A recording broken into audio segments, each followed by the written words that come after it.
Well, good afternoon, everybody. My name is Renee Miller. I am the city manager and the executive director of the CRA for the city of Hallandale Beach. And the reason why we're here today is to have a conversation about and to update you about what we're doing to be able to advance the changes that we need to make in the code for Fashion Row specifically. So as we're moving forward with that process, we didn't want to get too far down the road of implementation or even adoption until we stop and take a moment and report out to you about each of the elements that will be changed or that we're anticipating changing based on commentary that we've gathered over the last several years from folks in this area. And so we're going to talk to you a little bit about each one of those changes. And then we want to get some feedback from each of you about whether or not that works, doesn't work, what's new in your industry, is there something that we're missing, so that we can incorporate that before we bring a draft to the commission and ultimately adopt and go through our public hearing process. So it's quite cozy. And there are a few of us here, but I want to take a minute, and I noticed that our Commissioner Lazaro joined us, so I just wanted to recognize her. And I also wanted to recognize former Commissioner Keith London, who's with us as well. Hello. And then with us today, who will be speaking with us is our staff from the city, Mr. Charles Wu, who's our Director of Development Services, and Christy Dominguez, who is our principal planner with our Development Services Department. Shelley Eichner, who is the Senior Vice President from Calvin Giordano, and Calvin Giordano is the consultant that we'll be using to help us write the code. In the back, we have Daniel Roseman, our CRA Director, Cindy Bordalis, our AOA, and also we have our intern, and I'm sorry I don't remember your last name, Vanessa Leroy from Development Services, and last but not least, Peter Dobbins, who's going to be recording the event for us today and is our PIO. So I'm going to turn it over to Shelley, and we're probably going to ask if you, since we're close, there's only a couple of us, you can introduce yourself and tell us why you're here today, or who you're representing, or the business. Thank you. Well, Commissioner, did you want to say anything? Okay. Thank you. Well, thank you all for being here. And as Renee just said, since she so eloquently introduced all of us and explained who we all are, I'd like just to go around the room, starting with the person right next to former Commissioner London, and just give us your name and why you're here. You a business owner, property owner, interested citizen, just so we have a bit of a better idea of who our audience is. I'm Yvonne Morello, and I'm across the street from A1 Flores and Exquisite Events. Okay. Jeff and I, Al Barge is my name. This is Jeff Weisford, my cousin and business partner. We're at 214 Northeast First Avenue. We operate Mark Martin Publishing and Albert Barge Photography. And we are vendors to the National Park Service. We sell prints and posters and related photographic items that need photographs to the Park Service. Excellent. My name is Michael Lathan. I own a property on this street, and obviously I'm here to see what's happening with the new code requirements and to see what's going on. Okay, perfect. My name is Hello. Hi everybody, well, my name is Luciana and I'm the owner of this place. I'm very excited to hear the new changes for the code that we have been waiting for a really long time. I think that this is a great area and that it needs more flexibility, so we're really hoping to have very good news. Okay. Oh, I'm sorry. Oh, that's My name okay. is Abby, from Abby the Bag Lady. And I'm a business owner, not a property owner, and I'm here to see what's happening and what our next steps are Okay. to expand our area. Excellent. Gentleman in the back? I am have a business repair. I come because I have to complete something I think it's not right for us. So I hope the time will be spent away the reason I can't stay. Okay. And next to you? So, Rob Raymond, Doctor's Toy Store, Okay. here to check things out and see what's happening. Okay. Well, again, welcome, and I know I'm excited to be working and being a part of this project, and hopefully tonight we'll give you some information, talk about some of the items that we're proposing to put in the code, why we're doing it, what we hope to achieve, have some questions and answers, and then share with you what we anticipate the schedule to be to bring this project through fruition. Let me just stand up for a moment if it's okay. If I go off camera, let me know. I mean, the first thing is, as has been come out some of the public meetings. It's not on. I'm sorry. Oh, okay. Then I'll stop shouting. Oh, I'm sorry about that. In some of our previous meetings that were had, and I personally was not part of it, some other members of my staff were, and of course I've been working very closely with Christy and Charles throughout this process. One of the proposals is to rename this area the Fashion Row Art District. And this area, as we've highlighted on the map here, and we can certainly bring it closer to all of you a little bit later on, but it's the area basically from 5th Street down to Hallandale Beach Boulevard, generally both sides of Northeast 1st Avenue. And part of the intent of what we were planning to do as we're going through this Can I is interrupt you for a second? You Sir. said 5th Street? Northeast 5th. I thought it stopped at 3rd. No, that's the existing boundaries. And part of the key amendments, that we're really looking at is to take some of the uses right now that are a conditional use, which is a long process to go through, and make them permitted uses. So I want to just we'll talk about that. We're going to talk about some of the new uses that we're proposing to add to the district. We're going to discuss a little bit about some changes to parking, the process for artistic murals, outdoor display of merchandise, and some special events. So those are some of the items that we'd like to touch upon as we go through this process. And as I said, by adding some uses as of right, which means you can do it without a conditional use as long as you, of course, meet all other code requirements, you wouldn't have to go necessarily to the Planning and Zoning Board and the City Commission for approval. And this process, we recognize that takes, I'm being upstaged by the dog, I see. It's cute, that's okay. But that process takes not only time, but it takes money. And as business owners, I certainly understand time and money is what your business is all about. Less time, less money, get your projects moving forward.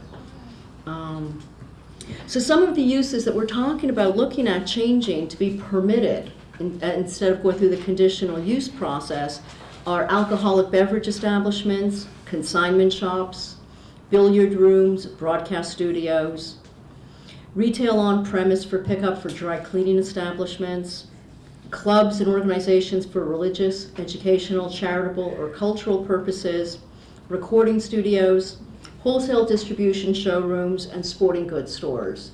These are the types of uses through the meetings that are desirable in this area, and the city would like to see this be permitted, as I said, as of right rather than the conditional use.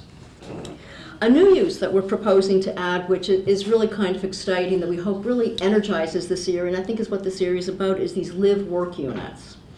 And we're looking at a live-work unit would be where you have your business and your residence either above or next to it. But the idea being that you would access the residential component from the interior. So it's not mixed use where you normally would have retail on the first floor and residential on your upper floors, but within the unit, such as a structure like this, there'd be some type of interior staircase where you could live, artist studios, and so on. We're proposing that, now let me just back up for a moment if I can. Within the overlay district, there's really 3 existing underlying zoning districts. One's residential and 2 are non-residential. In the portion that's the non-residential, we're proposing that these live-work units would be permitted as of right with certain limiting factors. That the commercial unit itself would have to be a minimum of 1,000 square feet, and the live-work unit could be no more than 50%. In the residential side of it, it would continue, the live-work units would be a conditional use, and the rationale for that is, on the residential side, any of the non-residential units themselves are conditional use. We do want it to go through a further review by the Planning and Zoning Board and Commission, because you are bringing in a commercial component to the existing residentially zoned areas. We're also looking at providing some parking exemptions to provide some more flexibility to the general parking requirements. And what we're thinking of are things such as, if you have a change of use on an existing building, you wouldn't have to necessarily meet the current code requirement. We could, let you have what you already have there. And that buildings with non-conforming parking configurations can retain that existing layout, could be configured, provided that the city engineer, on a case-by-case basis, is comfortable with the layout, that it still provides for adequate parking and other safety concerns. We're also proposing to simplify the process for artistic murals without the commercial context. Is also proposed to be, like as I said, more simplified. Right now the process requires a $500 filing fee, and this fee was reduced during last year's budget to $100. Notices would no longer be required to your neighboring property owners. It would still require city commission approval, however, there still needs to be some level of control. Outdoor display of merchandise would continue to be allowed, and we would amend it so that all retail establishments could have outdoor display of merchandise. And also, the city's in the process of amending the code provisions relative to temporary use and special permits. And again, this would allow for more flexibility, particularly in the Fashion Row district. Yes, sir. I want to say something right there. As far as code goes, all the rules you're proposing, just to back up a little bit, because I've been here for years, the code book is actually about this thick, if you know. And the current code book the city of Hallandale has is outdated, according to the state of Florida, unless they bought a new book, within the last year and a half. It's out of date. The problem is, that book is the rules. And what happens, and has happened through the years, is they can pull any rule out any day they want, especially if someone doesn't like it, and they'll come along here and enforce the one rule, and then when that person gets written up, they look at everyone else. They come along and get everybody. And it's a big, thick rule book, and I'm friends with Kim. Kim should be, as far as I'm concerned, the mayor of Hallandale, but the truth is, it's this thick, and those are the rules. And until that gets down, the truth is, if I told you, I can make a movie on what happens here. There's what's said and there's what's done. And let's put it this way, code enforcement, the enforcement officers they couldn't even memorize. They don't even know. You have to look up these things, and then the rules apply there. So it's too thick, it's too complex. As far as the living in your own building here, that sounds good for someone like Reamer, or maybe someone in the city for a big plan. That sounds like a big plan deal to me. I can't even get, for example, I have a problem with parking. So the lady next door doesn't like me. She didn't want to rent to me because I have ambulances and I ruined her business. So she went to the city of Hallandale and she wouldn't rent to me. And she said, what can I do? Well, the city of Hallandale recommended to put metal posts along my concrete and just kill my parking. Okay, which she did. You can live across the street. I'm just like, and the city recommended it.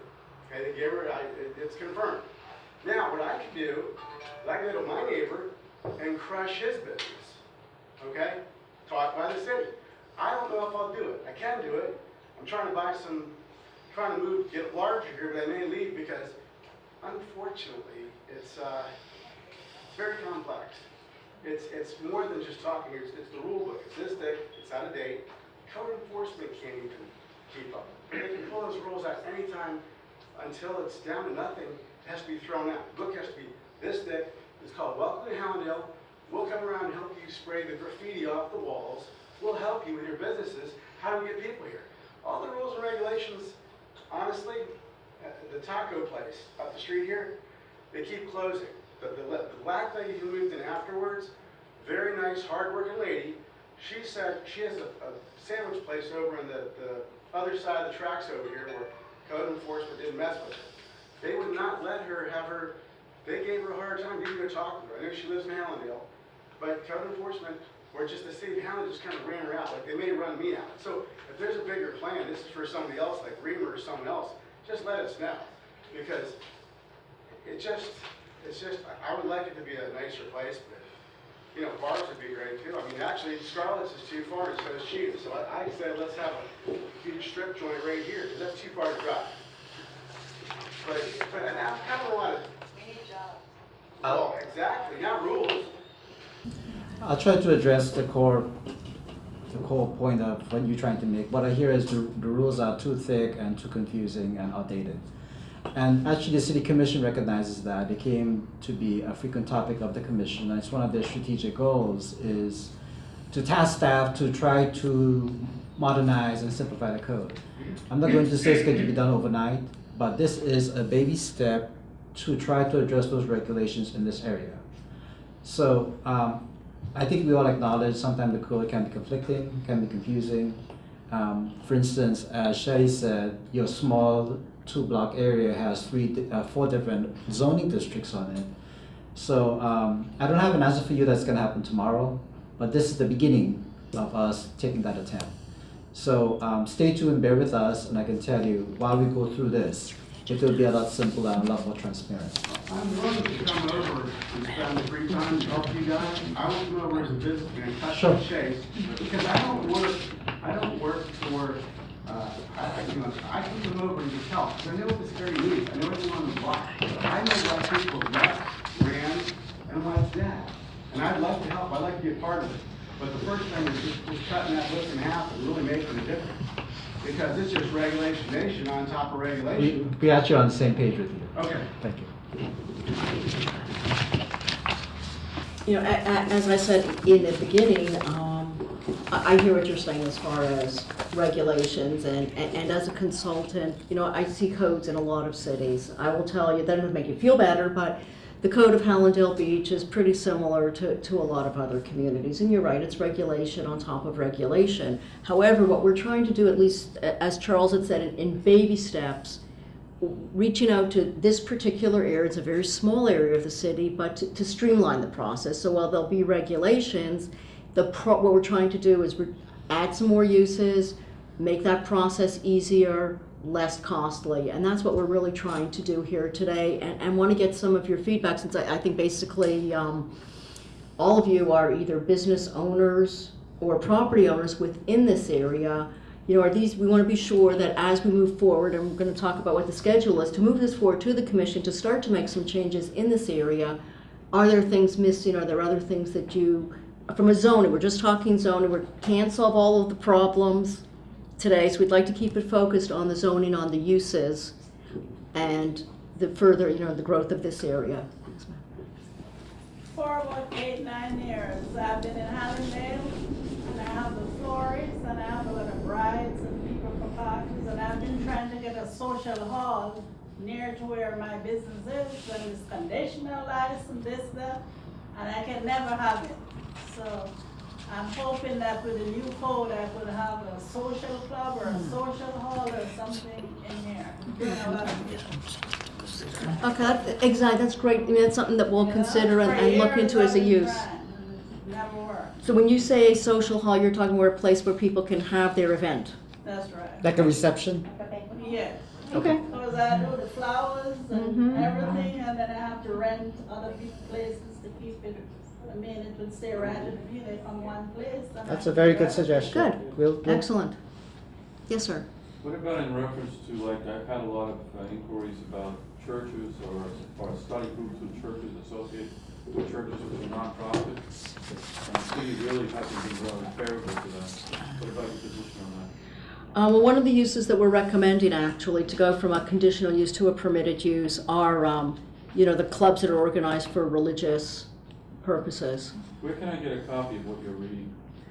These are our notes. It's really based on the draft of an ordinance, and it's still in draft form. It's really the staff discussion of where we are right now to give you an update. I'm happy to provide a copy, like an outline of Yeah, I'd what like to have what you have. Yeah, Sure. that's not a Okay, problem. I think sure.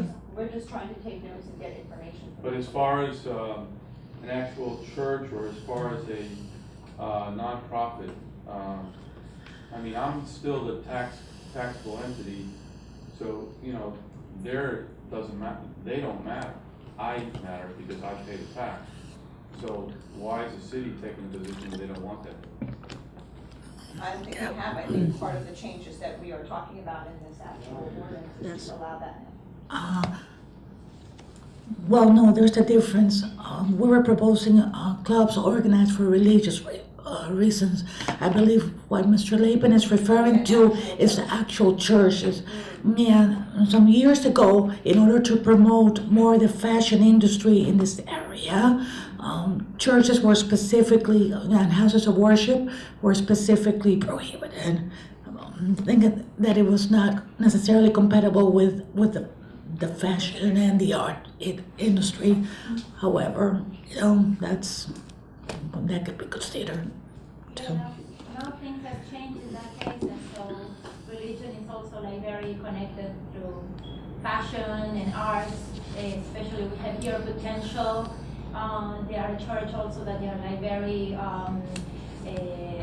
very modern, and there's also the Kabbalah Center, which is in Miami and in Boca, which has a lot to do with art and fashion. So kind of like there's some religions groups that have become very modern to outreach in more of like the younger audience. So what I'm hearing is you want the city to allow it? Yeah. Okay. Yeah. To allow, I mean, we need as much as we want. We don't want anything that has to do. You let's see say, how many I don't know. for red signs are on the street? No, we just You want to see hear your that? opinion. No, but do you see that? Yes. Right. How is it that you think that we're gonna pay our taxes and do all our Well, things? What we want to get out of our conversation today is we're I understand that. we're trying to get feedback from you. Well, the feedback is, what I'm saying to you is, can we allow churches in this area? And we will take that down and look into it. That's the question. Okay, and we'll take that down and we'll look into it. I think Okay. part of what I wanna make sure that we are doing today is working together and moving forward. We're not adversaries, we're all on the same side, and we're trying to figure out how to make this right. And if we do look at churches, and it might be that we have to look at churches or houses of worship, but in a different way, because really this is not a suburban neighborhood. You don't have the parking that you would usually have for a large congregation. So to be able to say that you can squeeze a church in a little bit of space, it would mean that we have to really start thinking about how that may impact your neighbors when it comes to parking and some other things.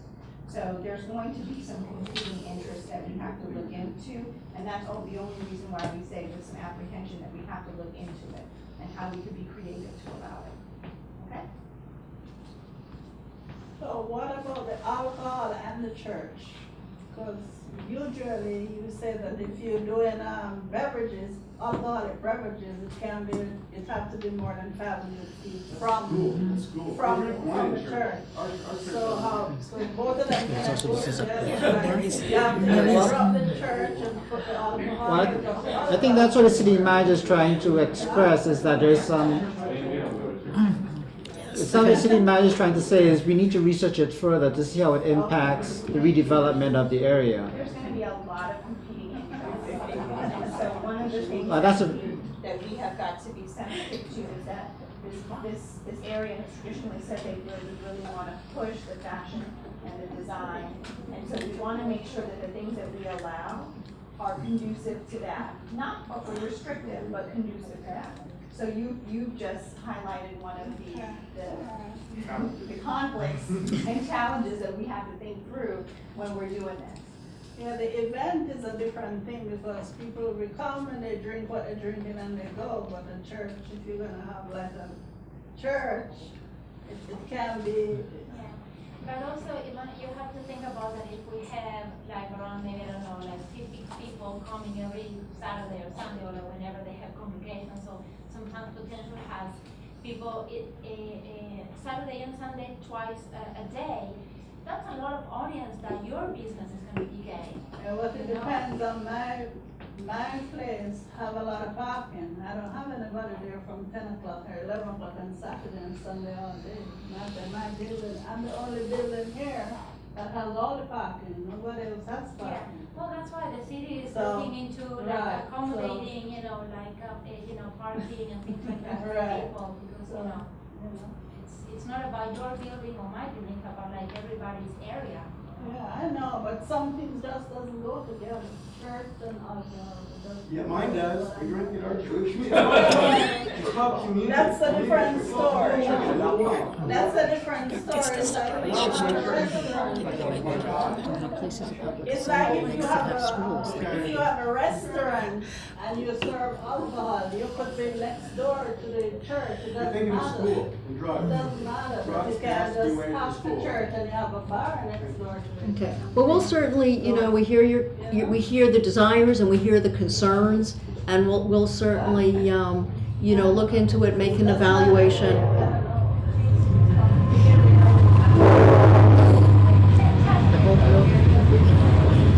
Get rid of the train. But you feel this?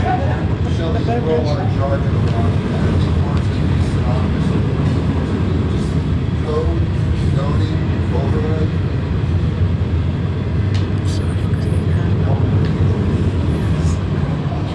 You tend to use a lot of words synonymously, and I don't know if everybody, I get confused. So there's code, talking on one hand, talking zoning on another hand, talking overlay on another hand. You kind of define those. Sure. And I do apologize because, you know, this is what I do all the time, and sometimes, as we all do, you know, you fall into the trap of being familiar and talking about what you do every day and, forget that other people may not. What we're really talking about here, you know, and I think where former Commissioner London was talking about, we talk about code. We're not here talking about code enforcement today. We're not here talking about the general code of ordinances within the whole city. We're really limited to zoning. And what your zoning code really says, basically, is what can go where and how it has to sit on the piece of property to make it function properly in terms of how far back from the road it can go, your parking requirements, the height of the building, and so on. And that's really the guts of your zoning code. It does get a little bit confusing in this area because in the area that we're talking about right here, which is what we call the overlay, and what that really means is there's distinct zoning areas within this red portion. There's a portion that's what we call RM18, which is a residential medium, 18 units to the acre, residential type of district. Then you have your two non-residential districts, which is a BL, which is business limited, and the BI, which is the business industrial. And they're underlying, they do exist, but overreaching over this is what we call an overlay. And it's a strategy that we do as planners of, rather than changing all of the uses in this whole area, anyone can develop and build with whatever the existing zoning is in that residential or the two non-residentials. However, if you want to be creative, you want to develop and do more of the fashion arts and the design and so on, the city has created what's called an overlay. So you have your basic zoning criteria, but in addition, there's specific additional uses in this very special area, particular uses, for instance, like we talked about, what's now considered a conditional use that would be a permitted use would only be within the red area of the city. It wouldn't happen everywhere else. So it's giving special considerations, special abilities to this area so it can redevelop in a manner that's different than a very traditional, your houses go here, your businesses go here, and you don't mix the two. And that's what this overlay really does, is to energize an area for the specific use that you as the business owners and property owners want to see in this area, with the murals and the fashion arts and the design and so on, and give you that flexibility. So that's the purpose of the overlay. If you're not interested in that and you're a property owner, you can still do whatever your traditional zoning allows you to do. Yeah, well, the follow-up would be with the existing structures and the existing zoning that's already here. And I think to go to what Rob said as far as the code book goes. So what are you going to, you mentioned in the beginning what you're allowing, what you're not allowing, what you're encouraging. So how do you see that moving to the next step as far as encouraging this? Because I've come to these meetings on and off for 2 years, and I hear the frustration from property owners. So what's the city to facilitate, and how are you going to get them to the next point? And when do you see this ordinance or these suggestions going in front of the commission? Certainly. Well, I think we're at a start now. We've had some good feedback as far as some additional uses. I think the city has made good progress by taking uses that are conditional, which is a costly and time-consuming process, and make them permitted uses, and that's certainly a big start. The creation of the concept of a live-work unit can, kind of energize, have some artist studios and things like that, so people can live and work in the same locale. I think the considerations that we're looking at for existing parking, recognizing the physical constraints of the properties, I mean, it is what it is. You got what you got. To work with the property owners when they come in for a change of use or to do any of these new uses, to work with the existing parking and not look at the other sections of the book and strict required parking, and work with what's here. So I think, as well as the mural concept, and making that a more of a streamlined process. In terms of moving forward, I think after, and you're correct, there has been a long history in this area. I think we're at a point now in working with staff that I think we have the good bones for changes to this overlay district. We've heard some of the concerns, the desires this evening, and I believe the next steps, and I'll let Charles talk about it, is to share with you the outline that we have to take the ordinance and move it through the process, and I'll just let Charles chat about that. The City Commission tasked us to try to put this on a fast-track schedule, recognizing that this took a long time. So we would like to, by the end of the year, go before Planning and Zoning Board, and they're the board who will make a recommendation to the City Commission on the regulations itself. We hope to do that by the end of the year, and by January we'll have first reading before the City Commission, February second reading. Upon second reading, we'll have a new ordinance ready. So that is a tentative schedule. This is the first launching ground to start the public hearing process. We hope we get enough feedback from you that we can continue refining the ordinance. Barring no surprises tonight, we would like to stick to that schedule. So by February, we hope to have an approved ordinance. Which means that after February, all of the uses that now come by right, you have the ability to do, if that is what you so choose. Sounds right. Back. I think there's a lot of good people that work in the city of Hallandale, really, they don't get enough credit. I think somehow, somewhere, someplace, there's a part of Hallandale that's in it for money. And one thing I'd like to mention, it's a big thing, because when I was alarmed by what the code had told me I had to do, I had to leave, move, and all this stuff, and I was out of whack, and then they were eventually out of whack because they didn't understand their own book. What happens here is, and I know two businesses I can explain if you can go through. Let's say a new business opens up right next to Nick's. It was a handbag place, two older people who opened a handbag, try to make it sell a handbag. But what happened was, they opened up, and the city came to them and said, you guys have got to pay the fines for the violations. Violations of the people that were there before them, okay? That's kind of like me, someone robs takes my bicycle, rides off, but I just punch the next guy that comes by, because, it's him. So there's been a few businesses here that have left, and think it's crazy, it's just crazy. We should be here helping them. I mean, straight up, I'm a business guy. And we can talk all day about this or that, or building big buildings along here for someone else, not really people here. And I'll let you know more in a week, because I'm involved in a real estate deal. And that same scenario, there's a fine in front of me, But do I have a clear shot at expanding my business? Did I do that? Did I create that problem? No. I can expand Doctor's Toy Store here in Hallandale, bring doctors from all over the world here, or I can leave Hallandale, and it's really close, about right here. I will know in about a week or two if this is all for real, or there's a bigger purpose somewhere in the city where it's more of a big deal. Not really for the people here. It's just a new zoning possibly for someone else, possibly if you read through everything, you know. But why should people be fined for things that other people did? If a new business wants to come along, they're going to pay a fine for someone else. You know, instead of giving free money away, how about if someone, a business comes here and stays here for years, then we give them $10,000. You know, an incentive, something like that. But that's just my opinion.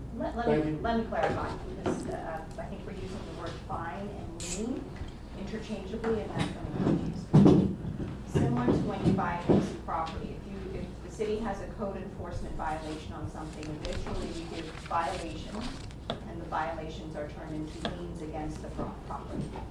So a lien against the property, anyone can lien your property, well, I shouldn't say anyone, but when you purchase a property and you purchase a property that does not have clear title, the city, just like anyone else, places a lien on it. When you buy that house, if you have a lien on it from a mortgage company, or a lien on it from the federal government, or a lien on it from the water utility, or a lien on it from something else, you bought that house and the bad title that comes with that house, which is why we all get title insurance, or why we do estoppel letters before you purchase a property.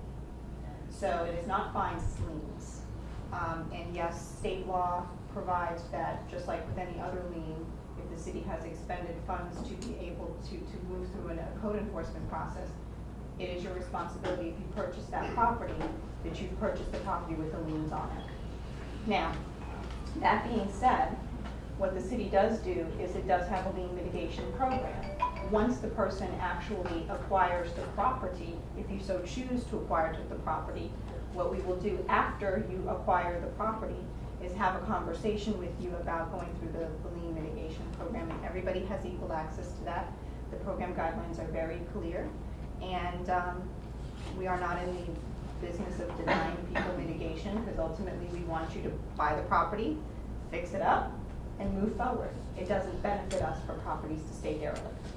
But there are certain things that we really do want to do, which is, one, make sure you have purchased the property, and make sure that you have clear ownership to the property before we deal with you on the mitigation. And I wanted to just chime in on behalf of the CRA with regard to the types of things that the CRA can do to help. We do have a program actually specifically targeted for businesses to help incentivize the improvements that you'd like to see done on your property. And specifically, the focus is on exterior improvements to the property. So if you want to, update your facade, or want to put in signage or things of that nature that are going to enhance your property, to that point, I think that it's kind of the other component, that there is a program available to be able to do that. No, and I understand exactly what the question was. I mean, the city manager has the authority to wipe away 90% of something, a huge fine, but, and all I want is a clear shot that if I did purchase something, that could be taken care of and guaranteed. Because what happens in Hallandale is, hey, let's face it, lifeguards save someone, and then they fire him. Okay? And then I could go on and on. And I supported Keith London, so I'm not really liked in the city. But the thing is, this could be We're like... into this conversation. Yeah, you're right. Sorry, man. I mean, I would like to expand here, very clearly. I'd like to expand and spend money here. I may have to leave, because you know what? It's not an easy city to deal with. It's not like I could just, we'll talk afterwards and see what happens. But it's not easy doing business here. That's why the place is kind of dead. Well, and if the place was kind of left, like just common sense, which unfortunately none of us can go by anymore. There's so many rules and regulations everywhere. But if it was just common sense stuff, the place would be kicking. Well, Mr. Emmett, I think you and I have a conversation that we need to have, and let's say two things about the way in which my organization and administration runs. Regardless of who your friends are, regardless of who you support, I don't do politics. The program is the program, and it'll be applied to you just like it gets applied to everybody else. And I said it in public, and it's on tape. Okay, so and that's the way to that stay it happens. friends. Okay. Okay? So, you know, the conversation that we need to have is about your specific transaction, and there are some limitations. You're asking us to do something that we can't do before you close on sale. But you and I can talk about what we can do after you close on sale, okay? Okay, and you're new and he's new, and that's all good, but the thing is, I've been tricked before. I've been told I had to leave because my ambulances were out of zone here. I've been told I had to close my building. I was told everything, but the thick book, this thick book, which are rules and regulations. Till that book goes down about this thin, there's nothing we can do. And Kimberly Bruce would agree with me. Joy got ticked because they mentioned something. That's just the truth. Well, the truth is the truth. Well, that's why we're here, to move Yeah. forward. I'm and to willing make to it better. give my time to the city. I'll come hang with you guys and help you out. Fantastic. No strings attached. I have a question related to what he just mentioned. So in other words, if I was interested in purchasing a property in the city of Hallandale, and there's a lien on it from the city, how would I know what kind of leniency you would have prior to, you said to me, after you purchased the property? No, it would show up in a title search. No, I know how it looks. Oh, okay. I know exactly how it looks. That's not the question. The question is, you're telling me I have to purchase the property first and then try to mitigate the fine or the lien. And fix it. So my question would be, I want to know my exposure up front before I purchase the property. Your exposure would be to 10% of the lien amount, because that's a Okay. program that exists. So it would be 10% of the lien? Guaranteed. And that's So if there's a lien for $10,000, I'm responsible for $1,000? correct. Okay. Yes, and that's a program that has been adopted by the Okay. commission by resolution. It's no longer by administrative policy. So Mr. Raymond's point about the fact that it can be changed willy-nilly at the administrative level is no longer the case. So it's 10%. It's 10%. Okay. For commercial properties, it's different for residential. And if you want the program guidelines, you just have to go by code enforcement, and we will provide you with the program guidelines, and it's applied to everybody equally, regardless Sure. of your situation. Okay, thank you. One thing I want to add to the city manager is you have to remedy the violation. That's key. Right. That is one thing you do have to do. Yeah, we're not just gonna say no more code and then you let it stay the way it is. No, I was- Yeah, the idea is, and where we have some flexibility though, is also to talk through how you're gonna do it. Because some things might take longer than Right. others, you know? So if you're coming to me and you're saying to me reasonably, I wanna show you if we have an agreement about how you're gonna get it done, then that's the kind of conversation and the flexibility that we have on our level Okay. to work with you. I understand. Yes, sir. Can you give us an update on the Fashion Row plan that's being implemented with the trees, the landscaping? Phase 2. Thank you. Thank you. Phase 2. And what's left budget-wise, and what else you have in the pipeline? In terms of the Fashion Row Phase 2 project? Yeah, yeah. The Fashion Row Phase 2 project has been budgeted and approved. I believe there's an additional $750 for Phase 2? Yes, Yes, yes. an additional $7.50. $750,000 for Phase 2.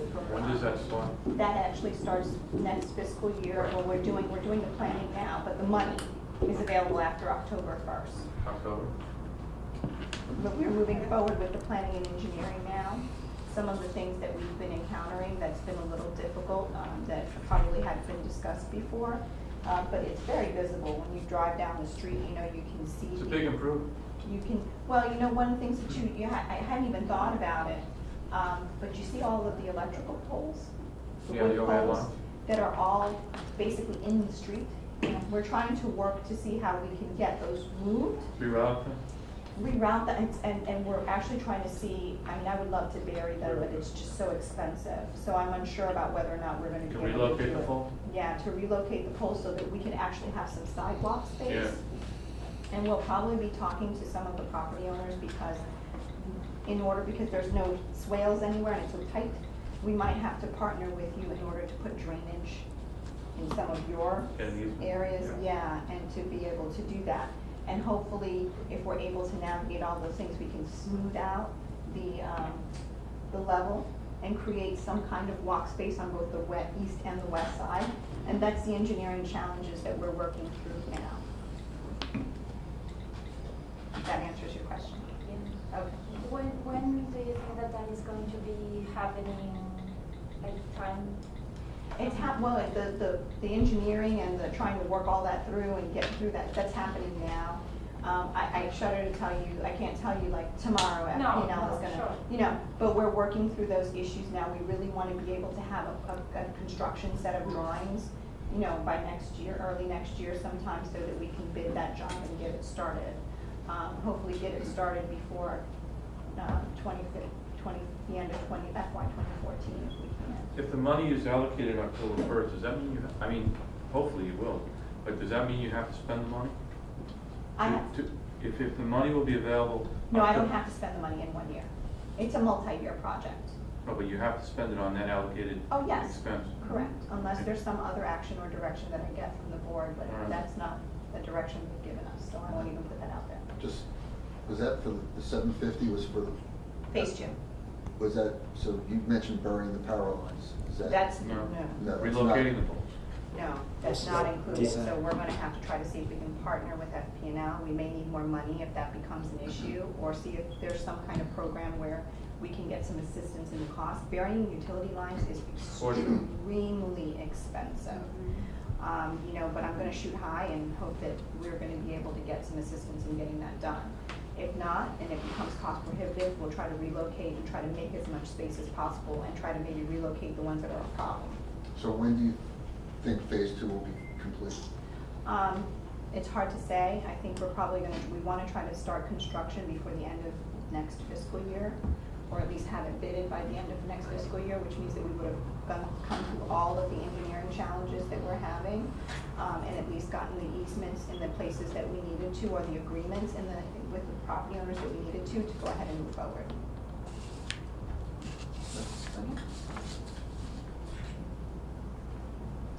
And about the murals and all these different things which actually like in Wynwood are happening in places like Birmingham, and it's amazing and unbelievable what has happened in like less than 8 years in that place.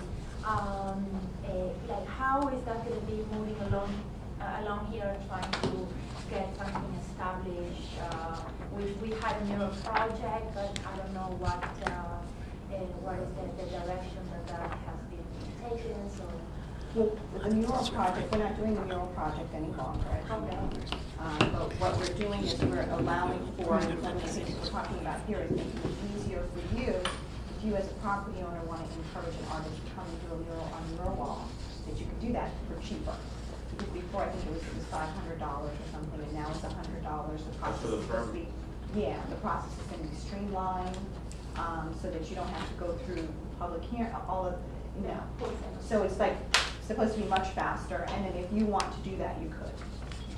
Okay, so let's say if I want to do a mural, I just have to do my application fee of $100. So And it comes before the commission. You have to show a rendering. show a rendering and then the drawing, and then like it can be done. And it comes before the commission. Yeah. Yeah. Is there a process, like a frame time for the commission, or it's pretty much like? We'll sit down with you and we'll walk you through the process. Okay. We'll try to make it very user-friendly for you. Right, but like time-wise, it's something easy, right? It's not a 2-month showing. Okay. We get things on our agenda within usually 4 to 6 weeks at tops. And that's after you have the opportunity for staff to review it and make sure, that you've taken the proper precautions when you're putting it up, that kind of stuff.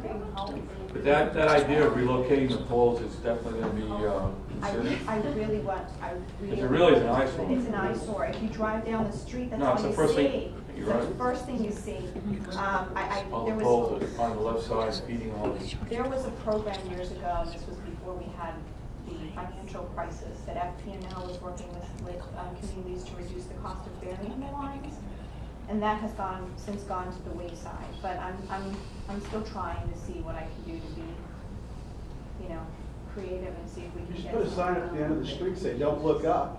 You won't see anything. Yeah, but that's really, that's where I really want to go, is just whether or not we'll be able to afford it. And I wouldn't want to stop the project if we can't. I want to find another way to just make it, keep it moving forward. Is there gonna be a signage out front? Right. And they talked about a monument sign, right? Yes. Okay. Thank you. What is that? That's part of phase two? Yeah, you don't, you wanna put that, you wanna put that in after you've dug up the street, all of that. And about special, we have been talking for a while about like doing special events on the street, something that maybe we can bring food trucks and music, or, you know, just something that we can have kind of like a community things happening to attract an audience, like how can we? Actually, that's one of the things that they're discussing here about special events. Do you wanna talk a little bit about it? Yes, by separate ordinance, we're in the process of simplifying the process to be able to hold those kind of events. And in addition, one of the things that we're proposing is that if you want to hold individual events, so you could also pull like a recurring event and have the events several times a year under one permit. So you can have it quarterly or monthly. The thought is if the business community wants to get together and close the street one time a month, you will not have to do it 12 times, you only need to do it once. So we want to encourage people come in and get their program together, and we streamline the process for you. Okay. Is there a cost for that? Yes, there's a cost, and it depends on how many people you're going to attract, how large the event is. Yeah, well, that's kind of like hard to say because, I mean, it really Sure. takes a lot of effort and money to kind of like drive people over, so, you know, I mean, We'll sit down with it's really you. hard to say. Yeah, we'll sit down with you and walk through the process. Yeah, if you can make something like, you know, that it would be flexible for us to start. I mean, like we hope that we get a million people here, or like 1,000, let's say. But like being honest, sometimes it's pretty hard with all the efforts that we do to bring people inside. You know, you invite, I don't know, maybe like, you know, 300 people and only 30 shows up. Sure. So if you prepare for 300 and you have 30, the cost is pretty different. Yes. So that's one thing what we hope and what we send out, and another completely different is what you get. You understand? Yeah. So will you guys be able to work it out if we work something as a community? Yes, we will. Yeah. We'd love for you to have an event. We're just dying for something to happen for a special event. Me too, trust me, like a lot of efforts. So let me ask you a question. So the money is available for phase two, October of this year, and then you hope to start construction by the end of 2014? We hope to start construction by the end of the fiscal year, or at least have it bid. Because that would mean that I have my construction plans and all of the challenges. By the end of 2014? Well, you can say that, okay, that's fine. No, I'm asking that. Yeah, well, FY14 usually, it's the end, it's September. Oh, Our fiscal September. year is October to September. Okay. And about the murals, if there's no like a mural project in place, which unfortunately there was so much money spent on that project, and you know, nothing so far has happened. Is there any funds that the city is giving, like providing to neighbors to come up with murals? Not in this budget at this point in time. But, you know, we're focusing on trying to move forward on finishing the code and finishing the phase two, for sure. But there's always, well, that's a little different story in terms of commercial facade homes, but there isn't anything specific for murals, no. No, no. Just making the process easier and less expensive for you to do it individually. Yeah, it's just that when we talked about the art district, it's remarkable from Wynwood to see that there's art everywhere. So you make a statement out of it. I would love to come and do one mural, but it's gonna be like, okay, there's one mural in one place. And it doesn't create the statement, artistic statement for what we're talking about, to provide the others to say, wow, look at this one, and look at that wall, and look at the other wall. Right. And, you know, so I think that the creation of an art district it has a lot to do with having a lot of color and a lot of art, and so some funds that were spent, we don't really need like a large amount for one building. If not, that we can maybe talk about a small budget to do a lot of different things and different artwork, and we can even create an event where, like pretty much overnight, we can have an art district with different art on the wall, and you know, if there's some more flexibility, and also if we can, if the city can help us and provide, you know, the funds, which what we were talking about for the mural project and such, $100,000 for one building, I think it's too much, and maybe we can cut that in half, and with $50,000 we can make the whole street pretty much like overnight, because the murals, it can be very well done and can be very aesthetically and appealing, and it doesn't have to be $100,000. Well, that's something that we don't have that included in our budget next year, just because we have a lot of competing priorities. But that's certainly something that we can consider moving forward. I don't know that the commission has, or the CRA board has abandoned that thought, but I think they just had a lot of competing interests that they're going to have to deal with exactly here. But one of the things that I could offer to you too is, and I just got this, we've been paying attention to what Broward County Cultural Arts is doing. And Broward County Cultural Arts has a roaming program for muralists and for artists to be able to temporarily display their art, and they're looking for businesses or land property owners that would partner with them. So, you know, maybe that might be something that we could do in the interim. I don't know much about the program.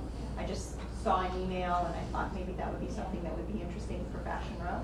And so if it's something that is actually a good fit, we'll make sure we pass that along. No, sure, definitely. Also, like, I will want to like volunteer myself for that, is maybe to create something that we can, I know a lot of different muralists that they can do different artwork, and it's not really that expensive, and you know, and we can, it can create like a lot of us like overnight, and instead of like being concentrated on the light poles that are like kind of like hanging down, give us something else to do, and create that kind of like, oh, there's something happening, there's mural, there's color, or all of a sudden there's something happening.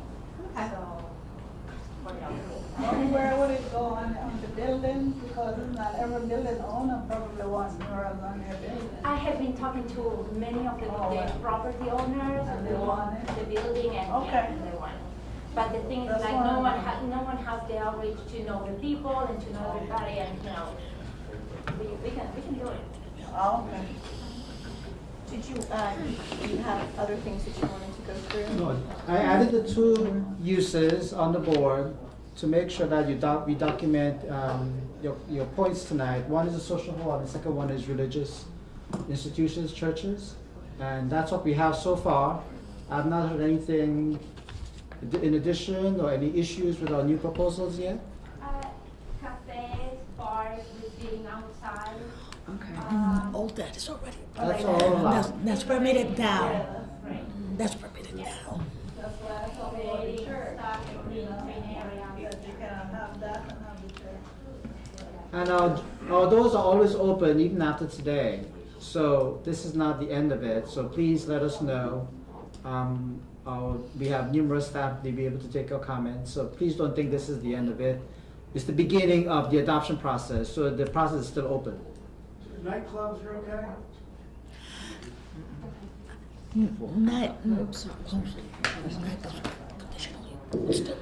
Nightclubs would still be permitted as a conditional use. Like Cheetah? No, that's not a nightclub. Because it's so far to drive. I mean, it's. Put a pole in your store. Put a pole in your store. Dance? Commissioner, I'm not Because it's too far east. For the good people or because Hallandale is equal, right? I mean, because, all right, I don't know, I'm just thinking we weigh things out so far to 95. And it's dangerous sometimes, the traffic is like, One is plenty. and it seems to be a business that spins off. Denny's was dead. They were complaining over there. Then when she opened up, it's like, Denny's is busy 24/7. People are coming to town. I know it's a funny business. We got 2 casinos right here. You know, it's funny. I mean, we're not going to do it, but the red light district through here would change everything. People wouldn't have to go to Vegas. My girls would be $500, you know. And why not? Vegas, why should they be over us? We got 2 casinos that are limping over. The Indians out there. We're not Indians. Hey, we're right along here. Do the most expensive realty in South Florida. Very, and we definitely have that on tape. So Yeah, it's right. I know we're not gonna do it, but if we ever got the guts to do it, this would be the most expensive real estate. We'd have cops along, you'd be the classiest place, limousines, I'm talking high end. Gotcha. We planted the seed. We can make it like the idea is to have an artistic district where people are coming out and having a little bit more of like gallery and culture. Yes, and walkable.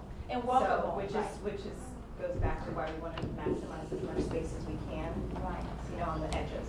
Yes. Do you have is there any other things, items in terms of use that you want us to consider? I was serious about like a cheater over here. No, we got it. What Is that about, okay? what about the list that you said that we could get? That's, Well, you know what, could everybody that's here put their email down? yeah, we could get that sent. If you could go ahead and put your email down, please. Can I ask you a question a different way? Yes. What is strictly prohibited that you would not allow, as opposed to trying to figure out what maybe is on everybody's wish list, since everybody couldn't be here? Well, what's prohibited, we can talk about what's still prohibited. Yeah, hang on just a second. So you got that?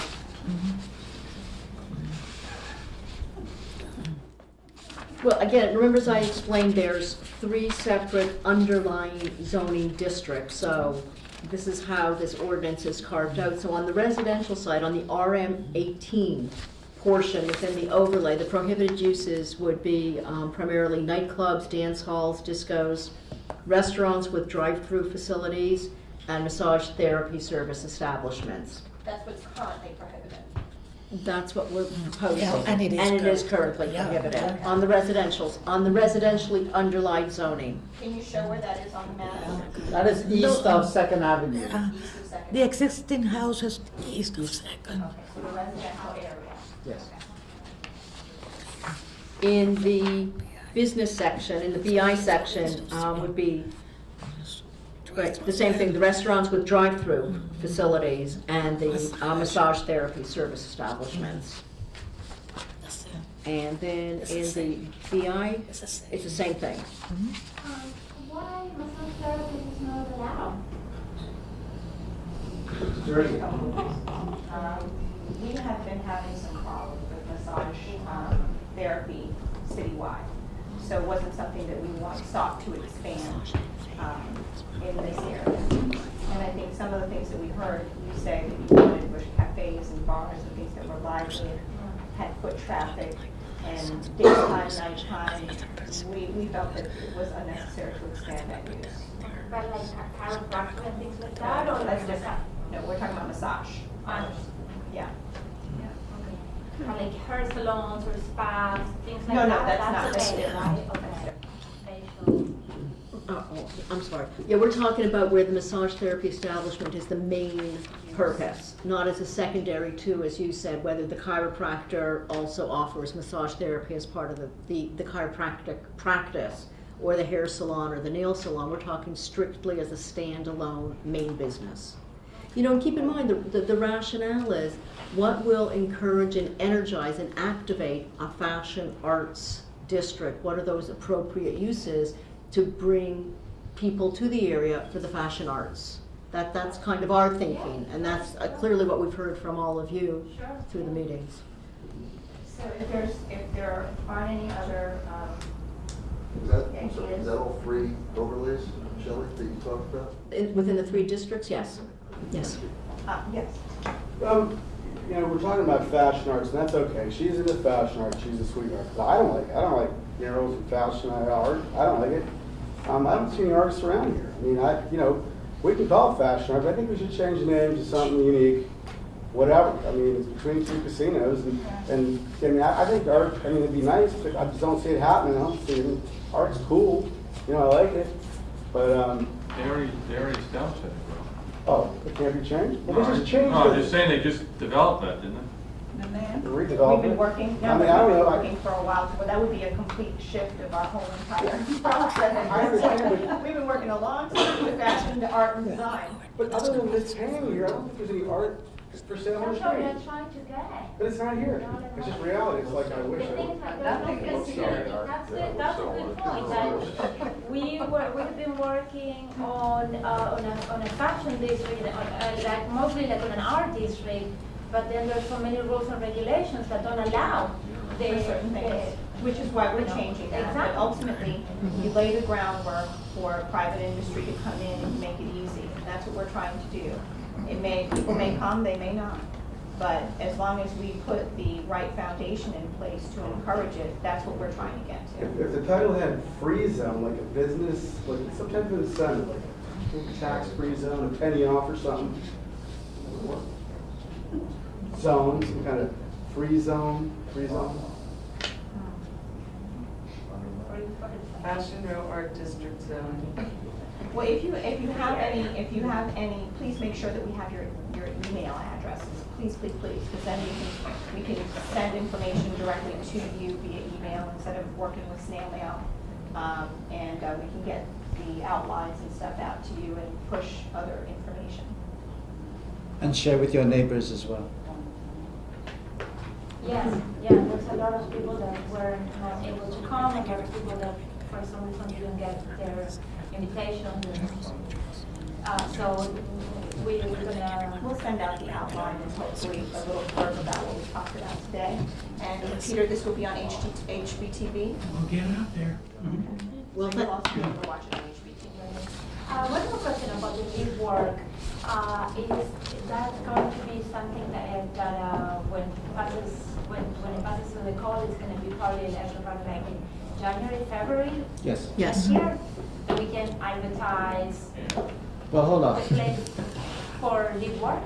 I wouldn't go that far because I think the commission needs to approve the regulations first. Yeah, sure. Okay. But And let's say that.